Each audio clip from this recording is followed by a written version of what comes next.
자, 오늘은 중요한 결정을 내려야 할 때면, 한번 따라합니다. 중요한 결정을 내려야 할 때면, 중요한 결정을 내려야 할 때면 이런 제목으로 은혜를 나누겠습니다. 인생을 살다 보면 몹시도 중요한 결정을 스스로 내려야만 할 때가 있습니다. 자신이 내려야 할 때가 있어요. 자기 스스로 어떤 중요한 문제에 대한 결정을. 물론 누군가의 조언을 받을 수도 있겠지만 궁극적으로는 자신이 모든 것을 결정해야만 하고 책임도 져야만 할 때가 있다라는 거예요. 고등학교 다닐 때까지는 부모에게 의존하고 그 부모가 책임도 져주지만 이제 대학에 다니고 또 어느 정도 성장해서 직장 생활을 하게 되면 더 이상 부모에게 의존할 수 없는 시기가 찾아오게 되어 있죠. 바로 부모도 연로하게 되었고 설령 부모가 어떤 결정을 내려주더라도 책임만큼은 부모가 아니라 이제 자신이 져야 한다라는 거예요. 이렇듯 사람마다 중요한 결정을 스스로 내리고 그 결정에 대한 책임도 오로지 자신이 져야만 하는 시기가 분명히 있습니다. 그런 시기가 분명히 찾아와요. 바로 진학, 취업, 결혼, 이직, 집 장만, 이사, 교회 선택 등등등등. 다들 중요한 문제죠. 이런 것들을 할 때 누가 도와주지 않아요. 자기 스스로 결정을 내려야만 합니다. 그리고 책임까지도 질 수 있어야 하는 것이죠. 혹시 새해를 맞아 여러분들은 어떤 중요한 결정을 스스로 내려야만 합니까? 새해가 되었는데 여러분들이 좀 고민되는 문제가 있다면 또 그 고민되는 문제 속에서 야, 이 문제는 내가 이렇게 해결을 해야 되는데 이런 것들이 혹시 있으신가요? 즉 조만간 결정을 내려야만 합니까? 사람들은 이런 중요한 결정을 내려야만 할 때 몹시 예민해집니다. 또한 그 결정이 어떤 결론으로 이어질지 모르기에 대단히 불안해하기도 해요. 그러니까 어떤 결정을 앞두고 있으면요, 사람들은요 다 신경이 곤두서다 보니까 예민해져요. 화도 잘 내고 또 신경질도 잘 내고 건들면 톡 터질 것만 같은 그런 사람으로 변모하기도 합니다. 이 말씀을 준비하면서 저 자신도 스스로 돌이켜봤어요. 제가 그렇게 오래 살지는 않았지만 저의 인생을 한번 돌이켜봤습니다. 돌이켜보았더니 대학 진학, 군 입대, 신대원 진학, 결혼, 교회 이동. 우리 교육자들은 부교육자 생활을 할 때 이 교회 이동을 참 많이 하잖아요. 한 교회를 이제 어느 정도 몇 년 정도 사역하다 보면 또 다른 교회를 가게 될 때에도 다른 누군가가 결정하는 게 아니에요. 자신이 결정을 해야 되는 것이죠. 기도하면서. 또 이사, 담임 목사, 청빙 등과 같은 수없이 중요한 결정을 스스로 내렸고 그 결정에 대해서 책임도 져야만 했더라고요. 얼마 살지 않았지만 어쩌면 저보다 대다수는 연배가 높으신 분들이 지금 예배에 참여하고 계실 텐데 저희 인생만 보더라도 여러 결정을 제가 했더라고요. 거기에 더해서 담임 목사가 되니 오히려 중요한 결정을 순간순간 내려야만 합니다. 또 코로나 상황이다 보니까 모든 하나하나의 결정이 중요하기에 어떤 결정을 내린다라는 것은 저에게 있어서도 결코 쉬운 일이 아님을 어느 때보다도 실감하고 있는 것 같아요. 쉽지 않죠, 여러분. 예배당 어떻게 이렇게 할 것인가? 지금은 이제 이 사회적 거리두기 딱 정해져서 몇 단계입니다 해서 딱 이제 별 생각 없이 그렇게 이제 우리가 고민은 하겠지만 정부 시책과 또 노회나 이 광명시 연합회 여기에 따라가면 되지만 초창기에는 이 코로나가 처음 생겼을 때는 교회 문을 닫아야 되느냐 열어야 되느냐 누가 알려주지 않거든요. 모든 결정들을 장로님들과 상의해서 당회장인 제가 해야 되니까 부담도 확 되고 야 이거 어떻게 해야 되지? 여러 가지 고민되는 것이 사실입니다. 따라서 우리의 삶을요 어떤 의미에서는 어떤 결정의 연속이라고 말할 수도 있는 것 같아요. 어떤 결정의 연속이다. 물론 결정이란 것이 중요한 것이 있고 다소 사소한 것이 있지만 아무튼 파도가 끊임없이 해변가로 밀려오듯이 우리는 수많은 결정을 스스로 내려야만 하는 것 같아요. 바닷가에 가보면요 여러분 바다를 이렇게 보게 되면 계속해서 주기적으로 해변가로 파도가 몰려오죠. 참 신기하더라고요. 제가 처음에 이제 부산에 가서 사역을 할 때 해운대 바닷가를 가보니까 한참 쳐다봤어요. 바다를 처음 본 것도 아닌데도 불구하고 너무 신기한 거예요. 어떻게 이렇게 주기적으로 그 크기에 맞춰서 그 높이에 맞춰서 그렇게 해변가로 이렇게 계속 몰려오는 것일까? 이 바닷물이. 여러분 그런 것들을 보면서 우리 인생에서도 마찬가지인 것 같아요. 결정의 연속이죠, 결정. 예를 들어서 배우자를 선택해서 결혼을 할 때 여러분 중요한 결정 아닙니까? 이런 결정들은 굉장히 중요한 결정이기 때문에 자신의 인생 전반이 흥망성쇠를 다 결정할 수 있는 아주 중요한 그런 것과 마찬가지죠. 결혼하는 문제들, 누구와 결혼을 해야 될 것인가? 지금 사귀고 있는 이 자매와 형제와 결혼을 해야만 하는가? 교제하고 있는 자신의 인생에서 이거 잘못 결혼하면요, 인생이 다 망할 수도 있는 거거든요. 어려움을 당할 수도 있는 거거든요. 그러니까 예를 들어서 배우자를 선택해서 결혼할 때 세상 사람들과 같이 그냥 세상적인 조건만을 바라보고 결정을 내린다면 나중에 분명히 후회하게 되지만 그때 가서 후회해봤자 아무 소용이 없습니다. 이미 늦었어요. 따라서 신자라면 세상 불신자와는 어떤 중요한 결정을 내릴 때에도 분명히 달라야만 하는 것이죠. 물론 여러분 사소한 결정 같은 경우에는요, 우리가 잘못 결정을 하더라도 그렇게 큰 손해를 입지는 않습니다. 그렇지만 결혼 같은 거, 어떤 교회를 선택하는 문제, 또 어떤 직장을 선택하는 문제, 진로의 문제, 이런 것들은요 대단하죠. 우리 인생 전반이 바뀌어질 수 있다는 말이에요. 그렇기 때문에 세상 불신자와는 뭔가 다른 결정을 해나가야 하는 것이죠. 자, 오늘 본문을 보시면요, 예수님께서 자신을 따르는 제자들 가운데 12명을 택하사 사도로 세우는 장면이 기록되어 있습니다. 그런데 오늘 우리가 살펴보고 있는 누가복음 6장은요, 이 내용은 마태복음 10장과 마가복음 3장을 보면 오늘 본문과 병행 구절이 나오고 있죠.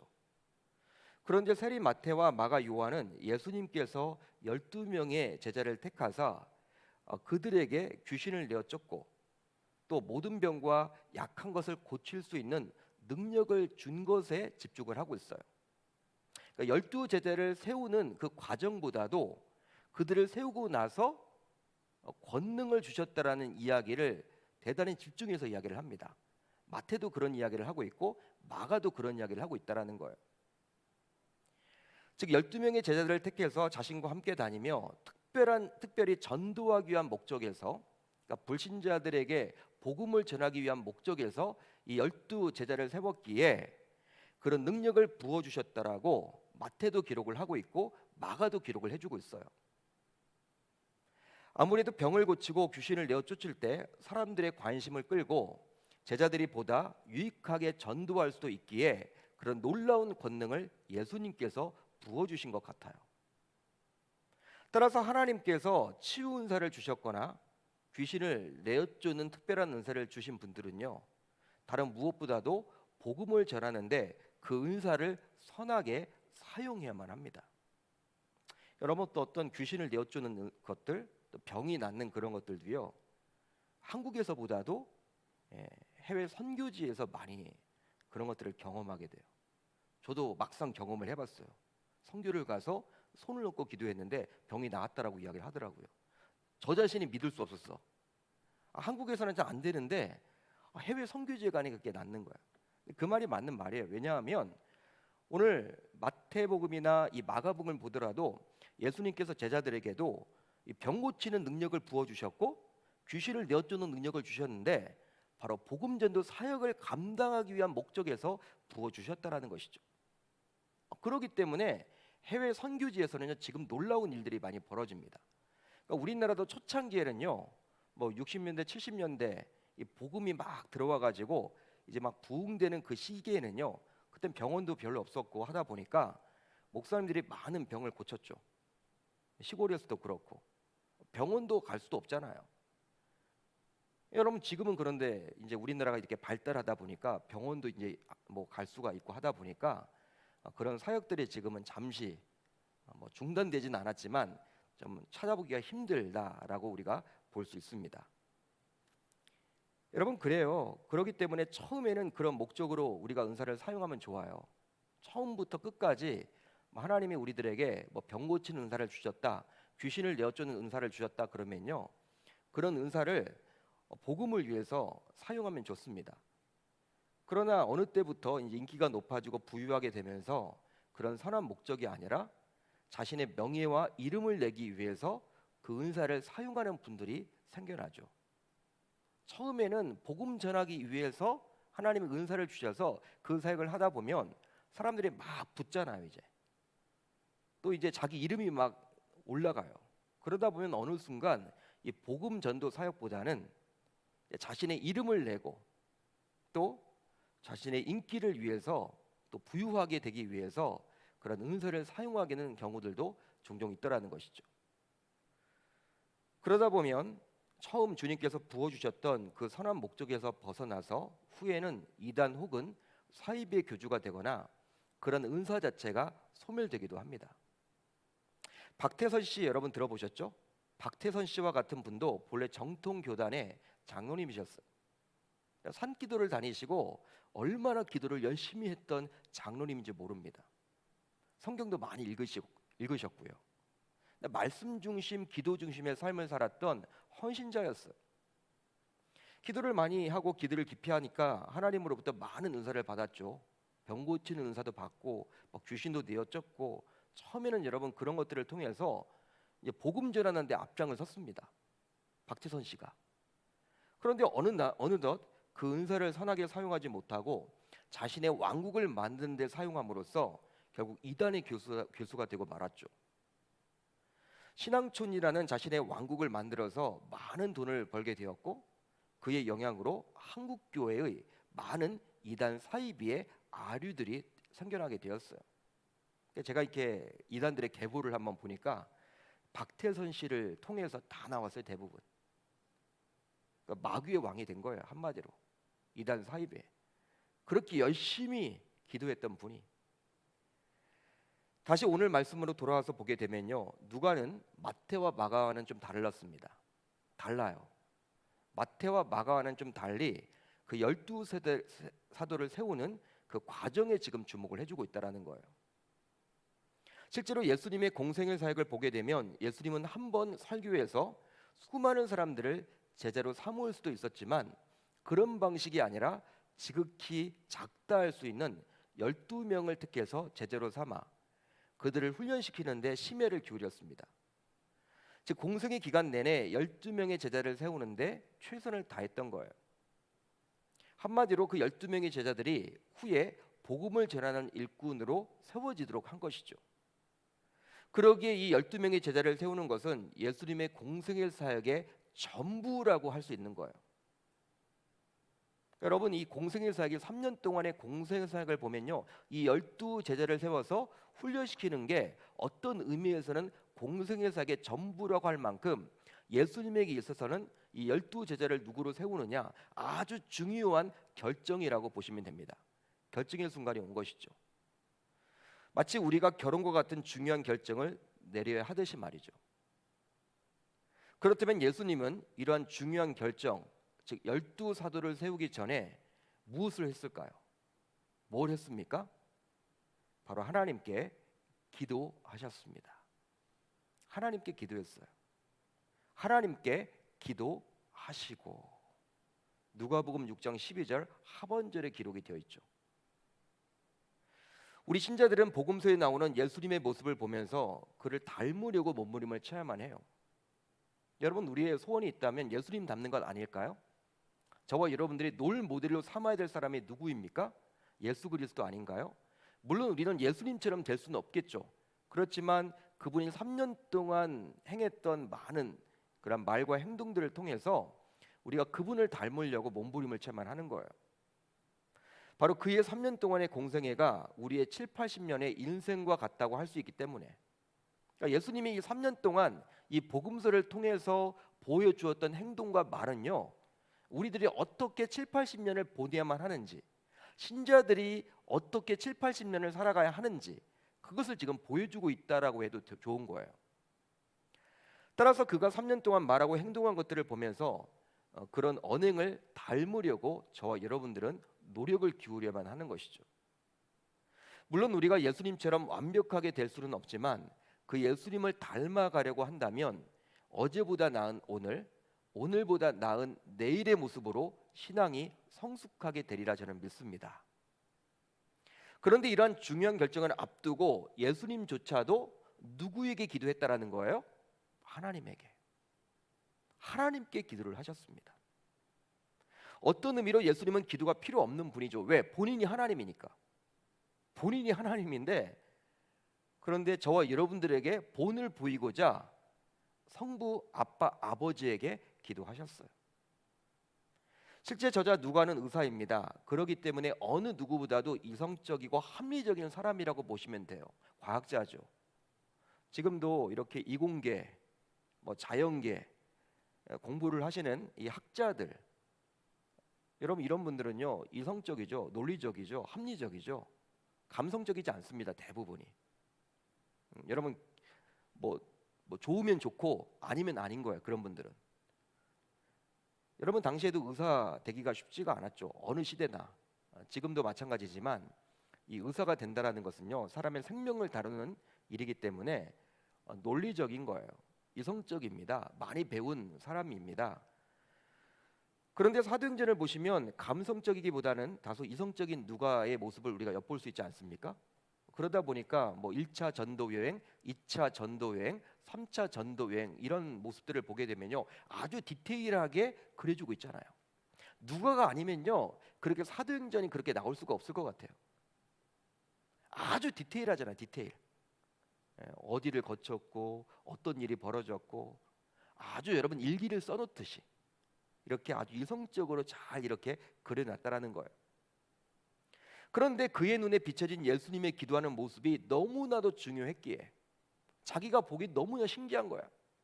이성적인 사고로 자신이 머리로 생각해봐도 야 이것만큼은 정말 중요하다라고 생각했기에 후대인 우리들에게 남겨주고자 오늘 본문을 통해서 그리 자세히 기록해주고 있는 것입니다. 마태는 이런 말 기록해 놓지 않았어요.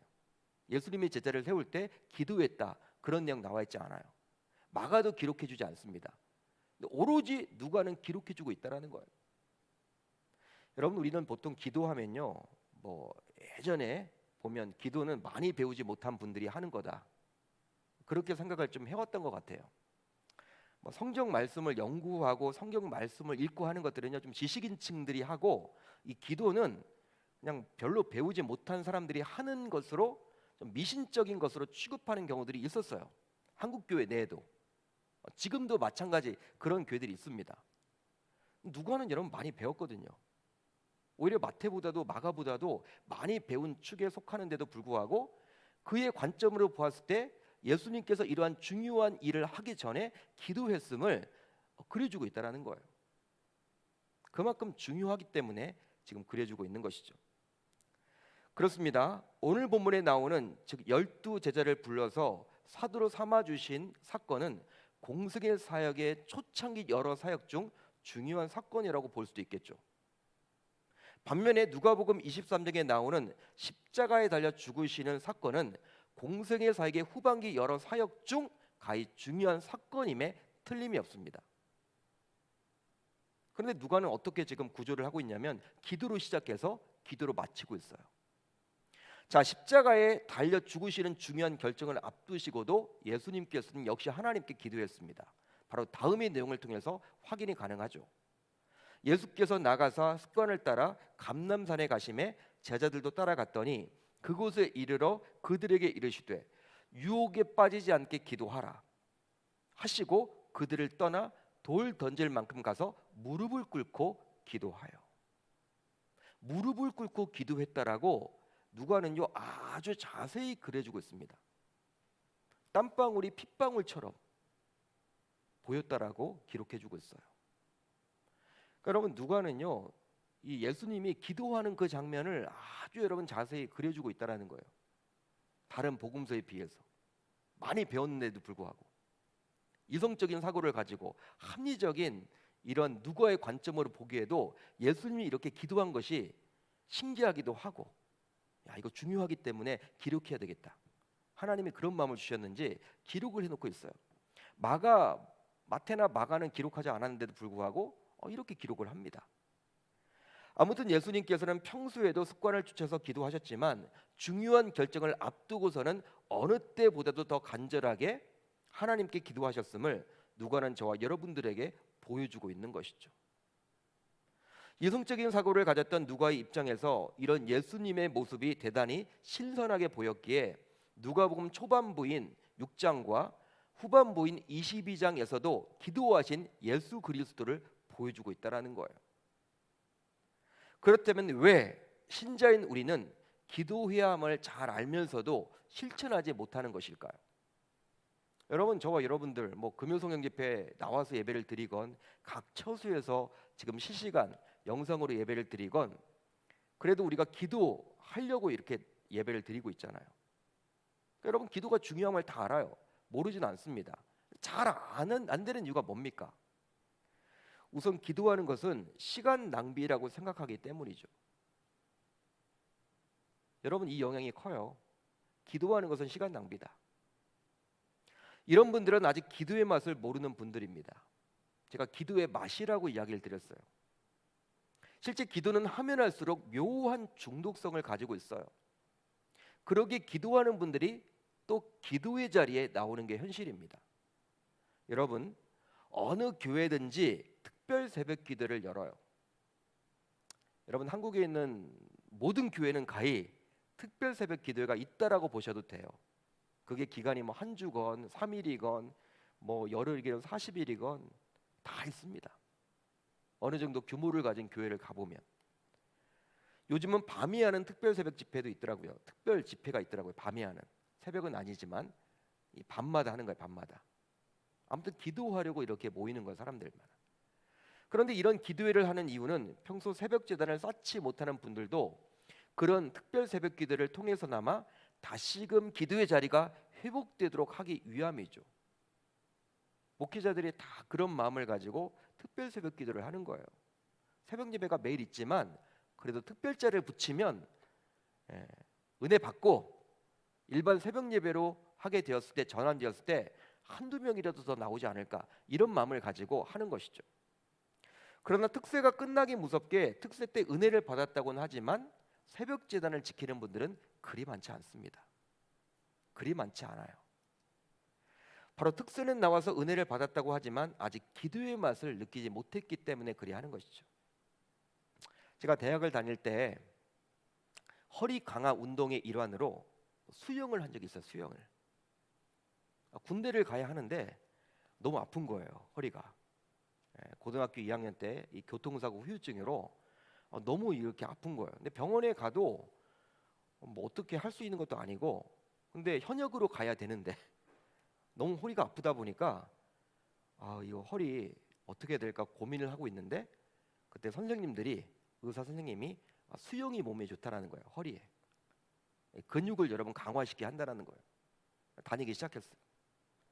근데 거의 4년 동안 다녔던 것 같아요. 대학 내내. 즉 정확한 기간은 너무 오래돼서 기억이 잘 나지 않는데 아무튼 대학 생활 내내 수영을 했습니다. 허리를 강화해서 결국 군대에도 이제 현역으로 다녀오게 되었죠. 그 이후에 거의 고쳤어요. 이제 이게 강화된 거죠. 근데 당시 수영장이 귀한 시절이라서 집 근처에는 없었고 시내버스를 타고 약 30분 정도를 가야만 하는 곳에 있었어요. 그런데 제가 새벽 시간에 거의 빠지지 않고 수영장에 갔었어요. 새벽 시간에. 새벽 6시 타임. 이제 학교 다니다 보니까 저는 여러 개 바빴거든요. 학교 다니다 보니까. 낮에 이렇게 갈 시간은 없고 새벽 시간. 새벽 6시 타임에 수영을 하기 위해서는 매일 새벽 5시에 집에서 일어나야 했어요. 일어나서 옷을 갈아입고 또 버스 정류장까지 약 10분 이상 걸어가서 거의 첫 버스를 타고 수영장에 갔어요. 4년 내내 거의 그렇게 다닌 것 같아요. 눈이 오건 비가 오건. 처음에는 너무 힘들고 특별히 겨울에는 어둡기에 이렇게 다녀야 되나? 이런 생각도 들고 막 별 생각이 다 들더라고요. 이렇게 해야 되나? 여러분 힘들지 않겠습니까? 시내버스를 타고 첫 버스를 타고 30분을 가야 되는데 새벽에. 그러다 나중에는요 새벽 운동의 맛을 알게 되니 저녁만 되면 다음날 새벽에 수영하는 시간이 막 기다려지는 거예요. 수영의 맛, 운동의 맛 이걸 느끼게 되니까 저녁만 되면요 막 일찍 자는 거야. 예? 일찍 자고 빨리 일어나야 되니까. 여러분 대학생활 때 그렇게 하기 참 쉽지 않습니다. 근데 이 운동의 맛을 들이니까 이 10분 막 걸어가서 버스 정류장에서 막 벌벌 떨면서 버스 타고 시내버스 타고 그 첫 차예요. 두 번째 차 타면 놓쳐요. 늦어요. 6시 타임에 막 가려고 새벽 6시 타임. 30분을 막 버스 타고 간단 말이에요. 그걸 제가 하고 있더라고요. 제가 그걸 했었어요, 여러분.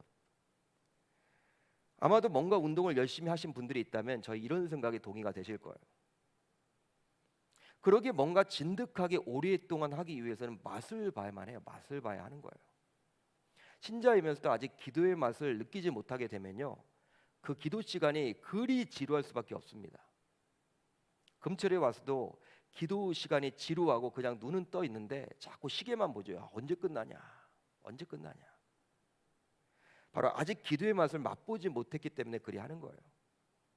실제 코로나 상황이지만 놀랍게도요, 되는 음식점은 됩니다. 물론 다 어렵지만 뭐 매출은 줄었다고는 하지만 그래도 잘 이겨내요. 소위 맛집이란 곳은요, 사람들이 끊임없이 와서 음식을 먹고 지금도 포장해서 가기에 그다지 타격이 그리 크지 않다 그래요. 그 맛집의 맛을 잊을 수가 없기에 멀리에서도 차를 타고 오는 거예요. 차를 타고 막 1시간 차를 타고 가서 밥을 먹는 거예요. 그 맛집의 맛, 맛봤기 때문에. 따라서 신자로서 기왕 기도를 깊이 하기 위해서는 다른 무엇보다도 중독성이 강한 그 기도의 맛을 우선 맛봐야 할 줄 믿습니다. 그렇게 되면 기도하는 시간이 즐겁고 기다려지고 찾게 되어 있어요. 마치 제가 그렇게 거의 4년 내내 새벽에 빠지지도 않고 그 6시 타임의 그 새벽 수영장에 가기 위해서 5시에 일어나고 했던 그것. 그때 그렇게 하니까요, 나중에 군대 가니까 그냥 눈이 떠져. 뭐 아침에 막 기상 나팔 불고 그게 아니라 5시에 그냥 눈이 떠지게 돼 있더라고요. 하도 그렇게 가다 보니까. 수영의 맛, 새벽 운동의 맛. 근데 우리 신자들은요, 기도의 맛이 그렇게 들려지면요, 기도가 그렇게 재미있을 수밖에 없어요. 그렇게 되면요, 기도하는 시간이 즐겁고 기다려지고 찾게 되어 있죠. 또 감히 시간 낭비라고 생각하지 않게 됩니다. 오히려 그 시간이 가장 중요한 시간이라고 여기게 되는 것이죠. 저와 여러분들 모두 새해에는 기도의 맛을 볼 수 있기를 바랍니다. 다음으로 기도의 대상인 하나님을 아직 신뢰하지 못하기 때문에 그래요. 기도는 우리의 육안으로 볼 수 없는 하나님께 하는 행위죠. 그러기에 믿음이 없이는 기도할 수가 없습니다. 왜냐하면 기도의 대상을 믿지도 못하는데 어떻게 그 기도의 대상에게 아뢰을 수가 있단 말입니까? 시간을 낼 수 있단 말입니까? 말이 되지 않는 것이죠. 따라서 신자라고 하면서도 시간을 내어서 기도하지 않는 분들은 아직까지도 하나님을 인격적으로 만나지 못한 분이라고 감히 말할 수 있는 거예요. 한번 남녀가 연애를 할 때를 떠올려 보세요. 이제 남녀가 눈에 스파크가 일어나고 불이 막 붙으면요, 어떻게 됩니까? 그리고 서로에 대해서 어느 정도 신뢰를 하게 되면요, 남녀는 자꾸 같이 있고 싶어져요. 이게 여러분 연애 과정이에요.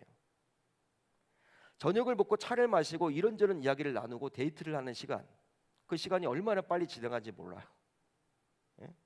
그 시간이 얼마나 빨리 지나가는지 몰라요. 지금까지 밥도 같이 먹고 또 차도 마시고 헤어졌는데 집에 가서 또 뭘 합니까? 핸드폰 하고 있어요. 핸드폰 하고 있어요.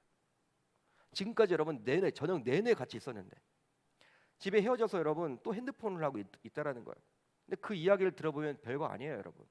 뭐 중요한 뭐 나라와 민족을 위해서 뭐 하자 그런 거 아니에요, 여러분. 아주 단순한 유치한 그런 이야기를 하고 있는 거예요. 그렇게 하다 결혼까지 이어지게 되는 것이죠. 바로 어느 정도 신뢰관계, 즉 서로를 믿는 관계로 발전을 하게 되면 서로에 대해서 궁금해지고 말하고 싶어집니다. 그러기에 교회를 오랫동안 다니고 직분을 가지고 있더라도 하나님에 대해서 이런 인격적인 만남을 체험하지 못한 상태에서 신앙생활을 해왔다면, 하나님을 신뢰하지 못하고 그냥 어렵게만 하고 그냥 무섭게만 느껴지기에, 하나님 하면요 너무 무서워, 어려워, 그런 관계가 있기 때문에 잘 말이 여러분 떨어지지 않는 거예요. 그분하고 여러분 어떤 관계 좀 깊이 들어가기 어려운 거예요. 이건 뭐냐? 신뢰관계가 아직 없는 것이죠. 하나님 믿는다고는 하지만 아직 영적인 체험을 하지 못한 거예요.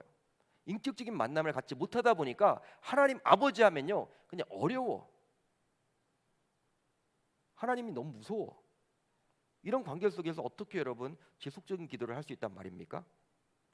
그러기에 신자로서 하나님을 믿는다고 하지만 아직 진짜로 자신이 믿는다는 그 하나님을 신뢰하지 못하는 거라 말할 수 있는 것이죠.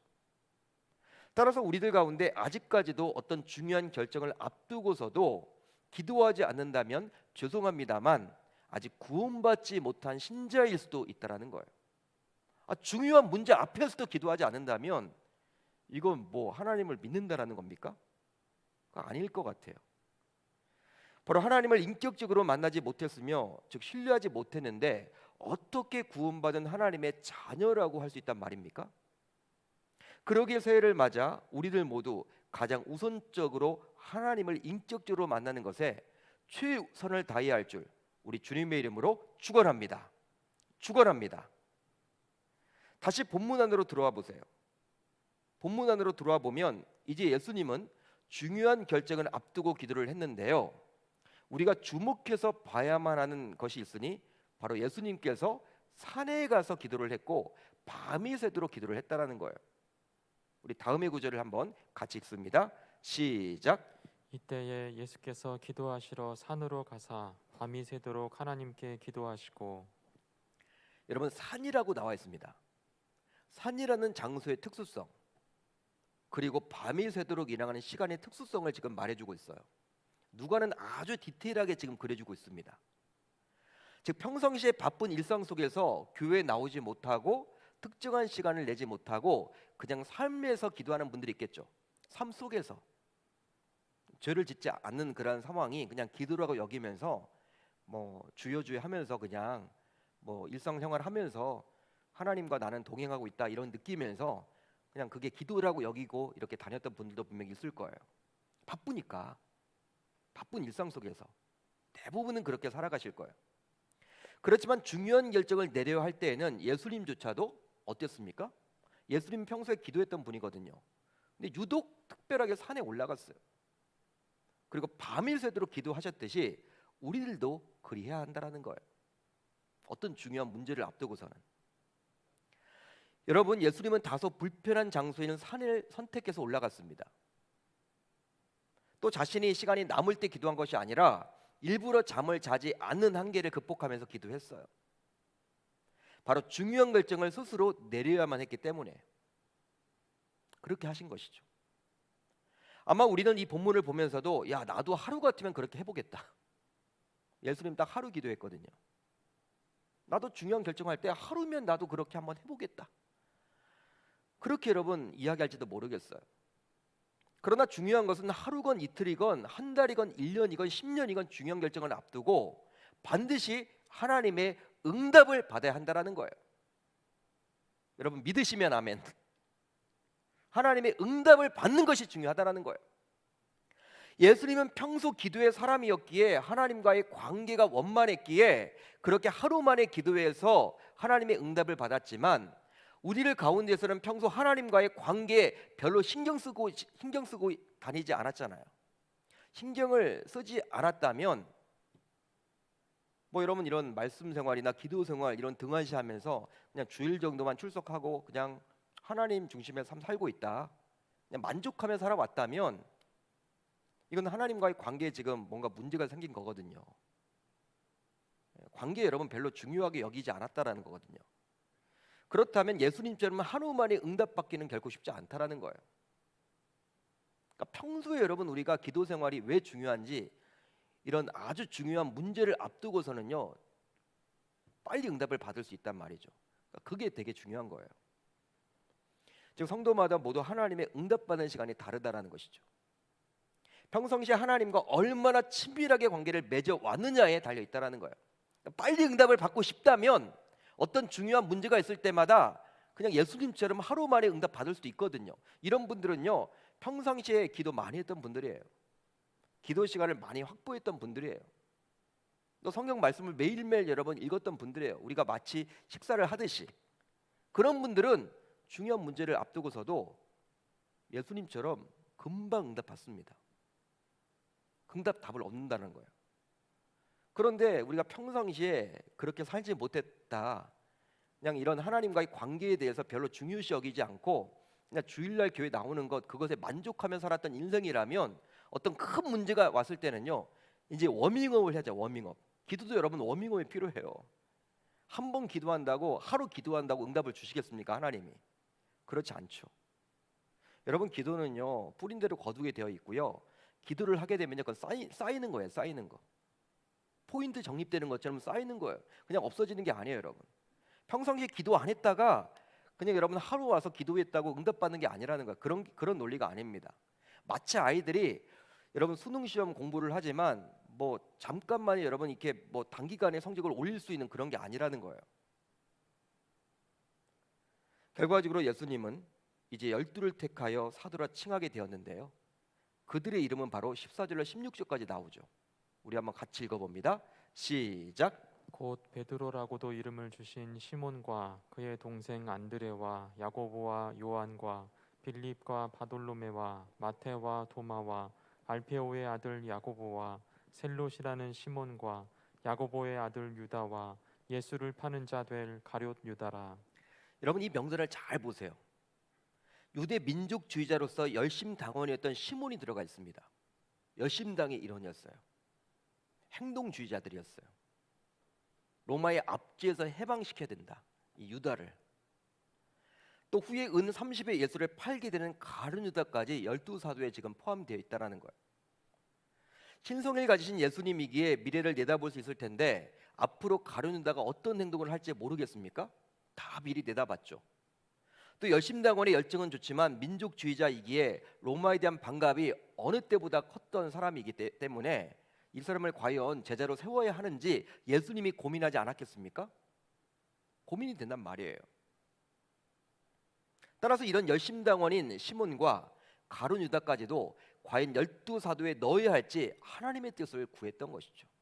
예수님께서는 그 가룟 유다를 사도로 넣음으로써 뻔히 사고칠 것을 알기에 개인적으로는 너무나 답답했겠지만 특별한 장소에서 그리고 특별한 시간 동안 특별 기도를 통해서 하나님의 마음을 알고 그 하나님께서 말씀하신 대로 예수님은 순종하신 거예요. 또 왜 예수님은 자신을 따르는 여러 제자들 가운데 유독 12명만을 택해서 사도로 택했을까요? 여러분, 이런 것들도 다 문제를 가지고 우리 하나님께 물어봤겠죠. 예수님께서. 그리고 응답을 받아서 12를 해봤겠죠. 아마도 한 분 한 분 자신이 사도로 뽑고 싶은 사람들을 이름을 대가면서 하나님, 시몬 베드로는 어떨까요? 하나님의 응답받고, 그래, 동그라미를 치고. 마태는 어떨까요? 동그라미를 치고. 안드레는 어떨까요? 이렇게 여러분 했을 거란 말이에요. 그렇게 해서 세워진 것이 바로 그 유명한 12제자, 즉 12사도입니다. 따라서 우리들 모두 새해를 맞아 어떤 중요한 결정을 스스로 내려야만 한다면 일상을 떠나서 특수한 장소와 특수한 시간을 내어서 하나님께 간절히 기도하시길 바랍니다. 왜냐하면 그것이 유일한 방법이라고 우리 주님께서 친히 저와 여러분들에게 보여주셨기 때문이죠. 오늘 말씀을 통해서 이런 영적 원리를 붙들고 이 밤 주님께 간절히 기도하고 돌아갈 수 있기를 우리 주님의 이름으로 축원합니다. 축원합니다. 결국은 중요한 선택, 중요한 결정을 내리려면 하나님 앞에 묻는 수밖에 없다라는 거예요. 예수님도 물었습니다. 그렇다면 저와 여러분들도 이 밤 어떤 중요한 결정을 앞두고 있다면 정말 여러분들 그 현장이 산과 같은 특수한 장소가 되어야 하고요. 또 그러지 못한다고 한다면 이 주중이라도 교회에 나와서 교회 문을 좀 열어달라, 교육자들한테 이야기를 해서 여러분들이 홀로 나와서 기도하는 그러한 시간들을 갖든지, 아무튼 특별한 시간과 특별한 장소를 택해서 그 중요한 문제를 놓고 간절히 하나님 앞에 매달려야만 한다는 거예요. 이 말씀대로 한다면 예수님께서 12세도를 택해서 그렇게 사역을 했듯이 저와 여러분들 그렇게 해나갈 수 있게 되리라 저는 믿습니다. 그런 인생을 살아갈 수 있기를 우리 주님의 이름으로 축원합니다. 자, 이 시간